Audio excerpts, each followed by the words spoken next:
Look, I want to pivot now to Harry and Meghan.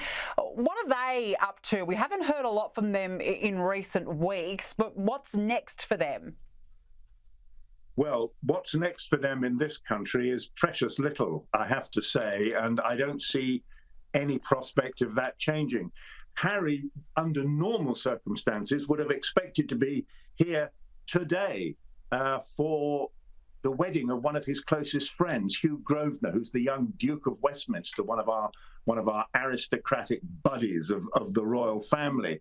Now, Prince William is going to that wedding, and it's been decided apparently in a phone call between the Duke of Westminster and Prince Harry that it would be better and easier for all concerned if Harry stayed away. I think you're going to see more of this. He's not really welcome here, and it's a very sad thing to say.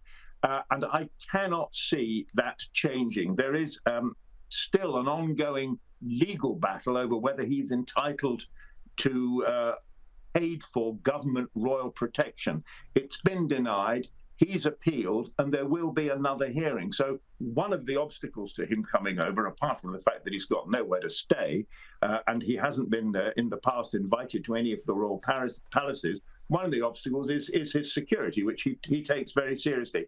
I mean, my sense is that Harry and Meghan, they've just recently been on a tour to Nigeria, which they kind of presented as a royal tour.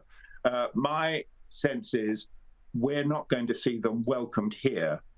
Really, it's a sad thing to say, but at any time in the near future. Well, look, I mean, it's unsurprising after all they've done to the royal family that they won't be welcomed back as such with opened arms.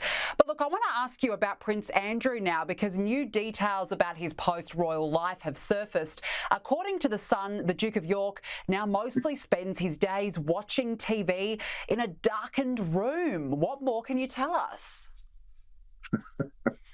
Well, Andrew really is persona non grata. I mean, there's no getting away from that. We know the background to this, his connection with Jeffrey Epstein, who was a convicted sex offender.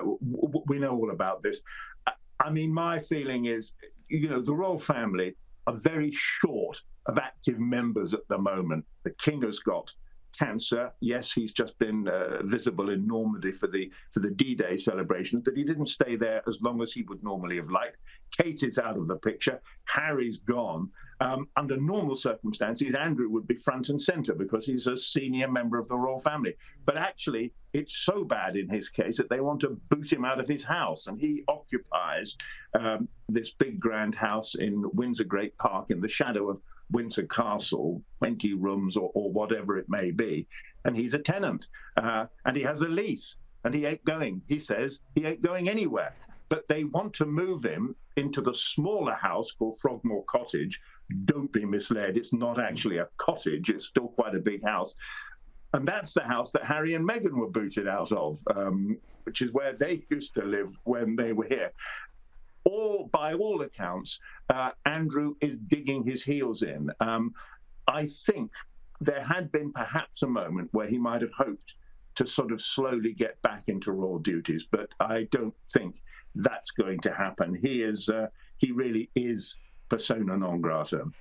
Absolutely. He really is the disgraced royal. Tim Ewart, great to speak with you as always. Thank you so much for joining us this evening. My pleasure.